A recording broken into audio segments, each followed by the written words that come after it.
Learning market में आज हम निफ्टी और बैंक निफ्टी का डिस्कशन करेंगे, कल का रेदर आज का, क्योंकि ये वीडियो जो मैं शूट कर रहा हूँ तो रात को 12:30 बज रहे हैं। मैं एक्चुअली चला था ऊटी से, आते आते बहुत टाइम लग गया। थोड़ा सा फ्लाइट में भी डिले वगैरह था तो उसके कारण थोड़ा सा लेट हो गया। फिर ट्रैफिक वगैरह कंजेशन, तो ओवरऑल बहुत लेट हो गया। मैं एक्सपेक्ट कर रहा था कि 11 बजे तक घर पहुंच जाऊंगा, बट मैं पहुंचा ही 12 बजे हूँ। और सुबह का निकला था तो भूख लगी हुई थी, खा पी के अभी वीडियो बनाने बैठा हूँ। काफ़ी लोग बोलेंगे सर नहीं बनाते तो क्या हो जाता। मैं सर बताऊँ, कम से कम अभी टेलीग्राम में मैंने 200 मैसेजेस पढ़ लिए कि सर वेट कर रहे हैं वीडियो का। और ये वीडियो डालने के बाद कल सुबह तक कुछ नहीं भी होगा तो 20,000 लोग वीडियो देख चुके होंगे। तो ये लोग वेट करते हैं, इसीलिए बना के डाल रहा हूँ। ठीक है, तो चलिए अच्छी बात है कि लोग वेट करते हैं, but sorry I kept you waiting. कल एक्सपायरी है, परसों भी एक्सपायरी है। कल निफ्टी की एक्सपायरी होगी, परसों सेंसेक्स की एक्सपायरी होगी, क्योंकि थर्सडे ईद की छुट्टी है। उसके बाद आएगा आपका फ्राइडे। ना ये जो पीरियड चल रहा है आपका, लगातार 2 एक्सपायरीज हैं और ये मंथली एक्सपायरीज हैं। तो कल निफ्टी की भी और बैंक निफ्टी की भी मंथली एक्सपायरी होगी। ठीक है, बहुत बड़ा इफेक्ट आज उसका देखने को मिला। आज बैंक्स बहुत ज्यादा पॉजिटिव थे, आप लोगों ने नोटिस किया होगा। तो मार्केट बहुत ऊपर के लेवल पे खुला एंड वहीं पे वो स्टैग्नेट रह गया। लास्ट में टुवर्ड्स द एंड वो 24,000 के ऊपर ब्रेकआउट मार के ऊपर क्लोज किया है। नाउ ये बैंक्स क्यों वाला पॉजिटिव क्यों हुआ, सबको पता है। आरबीआई ने जो डिविडेंड गवर्नमेंट को दिया है उससे पॉजिटिविटी आई है। इन्फ्लेशन का नेगेटिव इंपैक्ट को मार्केट ने आज साइडलाइन किया है, ओवरलुक किया है, बिकॉज गवर्नमेंट को जो 2.89 लाख करोड़ या 86 लाख करोड़ आरबीआई ने डिविडेंड दिए, उससे उनका फिजिकल डेफिसिट थोड़ा सा फॉर द टाइम बिंग कम हो जाता है। भले ये पैसा कितने दिन में खत्म होगा उस पर डिपेंड करता है, लेकिन कुछ दिन के लिए तो हमारा फिजिकल डेफिसिट कम है, तो गवर्नमेंट का जो net outflow of the interest होता है वो बच जाता है। तो टेक्निकली वो पैसा आपके करेंसी को और आपकी इकोनॉमी को कुछ दिन तक स्टेबल रखता है। हमारे टोटल बजट का ये 3% अमाउंट ही है, क्योंकि हमारा 50 करोड़ का अगर बजट है तो 3 लाख करोड़ हुआ, ये तो अच्छा 6% है तो हमारे बजट का। लेकिन ये हर साल आता है ये डिविडेंड। ओके, तो it is good for the government in this current crisis, because अभी गवर्नमेंट के पास रेवेन्यू सोर्सेज है नहीं टेक्निकली। देखिए, पेट्रोल डीजल पे टैक्सेस ऑलरेडी बहुत हाई हैं, आप उनको बढ़ा नहीं सकते। प्राइसेस उनके ऑलरेडी स्काई रॉकेट कर रहे हैं, प्लस आपको रोज बढ़ाना पड़ रहा है। लास्ट 10 दिन में आपने 4 बार प्राइस हाइक कर दिया, तो ऑलरेडी आप पैनिक में हैं। अब यहां पे एडिशनल पैनिक आप नहीं क्रिएट कर सकते। वो सिचुएशन जब आ गया है, उस सिचुएशन को देखते हुए अभी करेंटली ये लग रहा है कि ये अच्छा खासा बूस्टर का काम करेगा ये वाला पैसा, क्योंकि गवर्नमेंट को भी पैसे की जरूरत है। कहीं से और पैसा आ नहीं पा रहा है, एफआईआई निकाले ही जा रहे हैं, बेचने को कुछ देश में बचा नहीं है। तो ये पैसा बहुत अभी काम का, इमरजेंसी में जरूरत पड़ेगा। ऊपर से अभी जस्ट न्यूज मैंने पढ़ा और आपको हंसी आएगा, मोदी जी इटली जाके आए थे तो मेलोडी दिए, तो रिटर्न गिफ्ट में उनको पता है क्या मिला है? रिटर्न गिफ्ट में मिला है कि एक प्रोडक्ट था जिसका 2 बिलियन का हमारा बिजनेस हर साल होता था, वो इटली ने इंडिया के संग रिलेशन तोड़ दिया कि वो बिजनेस अब हम नहीं करेंगे। तो 2 रुपए की मेलोडी देने के चक्कर में 2 बिलियन का हमारा नुकसान हो गया। चलिए कोई बात नहीं, होते रहता है, बट ये आपको मीडिया नहीं बताएगी, ये आपको न्यूज चैनल नहीं बताएगा, ये मेरे जैसा आदमी बताएगा जिसको आप इंटरनेशनल बोलेंगे और कहेंगे कि तुम पाकिस्तान चले जाओ। लेकिन मेरे को लगा कि नहीं, पाकिस्तान जाने से अच्छा है पहाड़ों में जाके बस जाऊं इंडिया के, या तो सिक्किम में सेटल हो जाऊं या उत्तराखंड में कहीं सेटल हो जाऊं। बट उत्तराखंड तो क्राउडेड हो गया है, भीड़ भाड़ बेसी लग गया है, और वहाँ पे क्या है कि हम जैसे साइकिल वाले लोगों का कोई वैल्यू नहीं है। ठीक है, पैदल चलने वाले लोगों का कोई वैल्यू नहीं है वहाँ पे। कम से कम डी वैगन, डिफेंडर और मर्सिडीज होनी चाहिए, तभी आपकी कोई वैल्यू है। चलिए आते हैं, करके क्या डिस्कशन रहेगा। वीडियो ज़्यादा लंबी आज नहीं रखूंगा, क्योंकि फॉर द सिंपल रीजन रात के 1 बज रहे हैं, मैं बहुत टायर्ड हूँ, मतलब इतना टायर्ड हूँ कि पीठ दर्द कर रहा है। क्योंकि एक तो ऊटी से कोयम्बटूर 4 घंटे का जर्नी, फिर कोयम्बटूर से बैंगलोर, बैंगलोर से कोलकाता, बीच में ले ओवर। फ्रस्ट्रेट हो गया था मैं ट्रैवल करके। लेकिन हाँ, जो इस इवेंट के लिए गया था, जिस पर्पस के लिए गया था, वो बहुत अच्छा हुआ। और ऑल्दो मैं सन क्रिप्टो के संग काम नहीं करता हूँ, लेकिन कंपनी बहुत अच्छी है उन्होंने। और ये नहीं बोल रहा हूँ मैं कि अकाउंट ओपन कर लो है ना, अभी नहीं बोल रहा हूँ। बात ये समझो कि मैं बता रहा हूँ कि कंपनी बहुत अच्छी है। जैसे ही मैं सन क्रिप्टो बोलूंगा, लोग बोलेंगे सर शार्क के ऊपर कमेंट करो।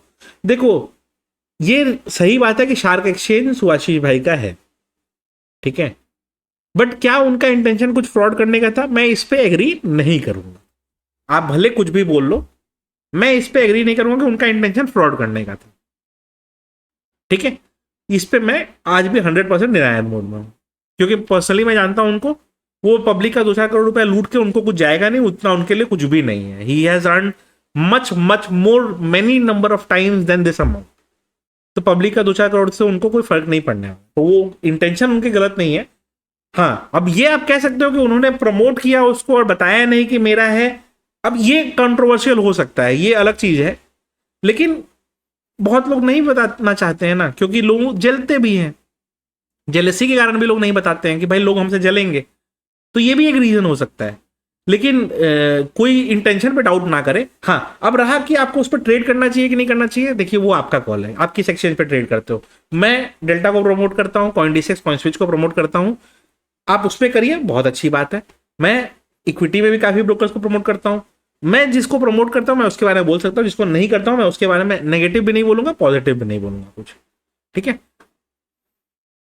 चलिए आते हैं, ये ध्यान रखिएगा, जिस एक्सचेंज का खुद का FIU होता है उसके ऊपर डायरेक्ट गवर्नमेंट की मॉनिटरिंग होती है, क्योंकि उसको डेली STR रिपोर्ट फाइल करनी पड़ती है और CTR रिपोर्ट फाइल करनी पड़ती है। ये 2 फाइलिंग होती है जो डेली बेसिस पे हर एक्सचेंज को जिसका खुद का FIU होता है वो करना पड़ता है। शार्क के केस में क्या है कि उनका FIU खुद का नहीं है, उन्होंने, जैसे नहीं होता कि किसी से हमने लोन पे लेके रखा है, वो वाला हिसाब है उनका, बस ये डिफरेंस है और कोई डिफरेंस नहीं।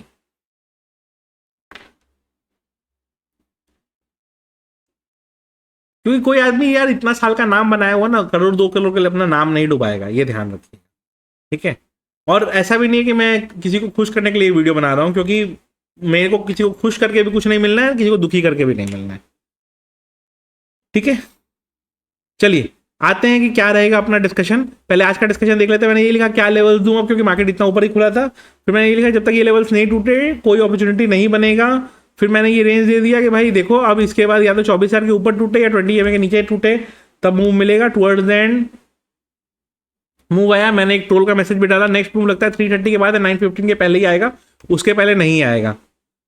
और मैंने ये अपडेट भी किया था, आज रात को 11 बजे वीडियो आएगी, बट अभी तो लग रहा है 1 बजे जाने वाला वीडियो, क्या ही कर सकता हूँ, सॉरी उसके लिए, ठीक है। चलिए एक बार लेवल्स डिस्कस कर लेते हैं। निफ्टी बैंक निफ्टी के लेवल्स डिस्कस करने के पहले एक बार क्रिप्टो के लेवल्स बता देता हूँ। देखिए क्रिप्टो में मेरा मानना ये है, अभी सुलाना खुला हुआ है तो 86.4 के ऊपर जब तक नहीं निकलता बुलिश व्यू मत लीजिएगा। बिटकॉइन की बात कर लें, बिटकॉइन अच्छा खासा चल रहा है, 77,800 पे अभी हर्डल लिया था, वो लेवल ऊपर निकाले या फिर 77,350 नीचे निकाल दे, दोनों में से जो रेंज तोड़ेगा अच्छा मूव दे सकता है। किसी को क्रिप्टो ट्रेडिंग में इंटरेस्ट हो तो डेल्टा CoinDCX CoinSwitch तीनों का लिंक डिस्क्रिप्शन होगा। डेल्टा सबसे अच्छा प्लेटफॉर्म, आप कर सकते हैं ट्रेड उस पर, और इसमें काफी सारे आपको फीस वगैरह के बेनिफिट्स भी मिलते रहते हैं, तो उसका बेनिफिट का फायदा उठा के इफेक्टिवली आपका फीस बहुत कम हो जाता है। एथीरियम में क्या ध्यान रखना है, 2140 ऊपर में एंड 2115 नीचे में, ये रेंज को टूटने दीजिए, जिस साइड रेंज टूटेगा अच्छा अपॉर्चुनिटी दे सकता है। गोल्ड में क्या चल रहा है, गोल्ड में देखिए अभी ये 4560 के ऊपर चल रहा है, 4550 के ऊपर जब तक चल रहा है तब तक मेरे हिसाब से बुलिश ही है। शॉर्ट का लेवल बनेगा 4520 के नीचे ही, उसके पहले नहीं बनेगा। क्रूड में क्या ध्यान रखना है अपने को, 90 के ऊपर कंसिस्टेंटली मेंटेन्ड है। जितने लोग सोच रहे हैं वॉर खत्म, ये खत्म, वो खत्म, देखो यार वो ना खाली वॉलेटिलिटी क्रिएट करने के लिए, एक्चुअल में कुछ नहीं हो रहा। जैसे ही 92 के ऊपर निकलेगा फिर से ये बुलिश हो जाएगा, ध्यान रखिएगा।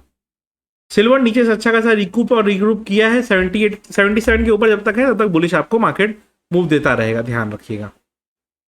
निफ्टी बैंक निफ्टी पे आते हैं, 24,000 ये मार्क कर लीजिएगा, जब तक 24,000 के ऊपर है बुलिश व्यू इंटैक्ट रखिए। 24 के नीचे आता है तो फर्स्ट लेवल आपको देखने को मिल सकता है 920 पकड़ लीजिए, 24,930 का पकड़ लीजिए, 24,930, उसके नीचे फिर सीधा आपको 24,830 का आपको या 840 रादर पकड़ लीजिए, तो जो आपको देखने को मिल सकता है। 24,000 के नीचे 23,930, 23,840 की तरफ मार्केट मूव करने देख सकता है। 24 के ऊपर जब तक है बुलिश बायस इंटैक्ट रखिए। फर्स्ट लेवल आपका जो बनता है वो 24,120 के आसपास समवेयर जाके रुक रहा है, तो ध्यान रखिएगा उस हिसाब से। कल मिड कैप की भी एक्सपायरी रहेगी, ध्यान रखिएगा। मिड कैप अच्छा खासा बुलिश आया है 14,550, इसके ऊपर जब तक है बुलिश व्यू इंटैक्ट है। 14,550 के नीचे आता है तो फर्स्ट लेवल आता है 14,500 का, फिर 14,460 का।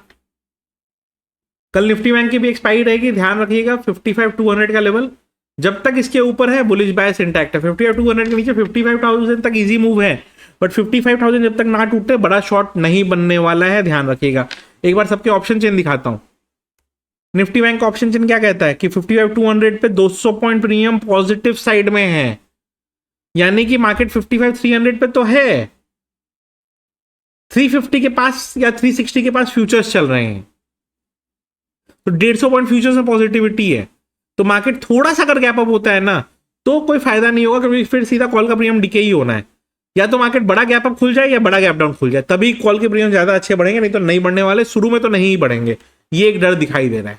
ठीक है, निफ्टी में देख लेते हैं ऑप्शन चेन। निफ्टी का ऑप्शन चेन क्या कहता है? निफ्टी का ऑप्शन चेन कहता है 24,000 पे 150 एंड 40 पॉइंट का प्रीमियम, मतलब कि फ्यूचर्स यहां पे रफली 100 पॉइंट पॉजिटिव चल रहा है, 100 पॉइंट नहीं 70 पॉइंट पॉजिटिव चल रहा है।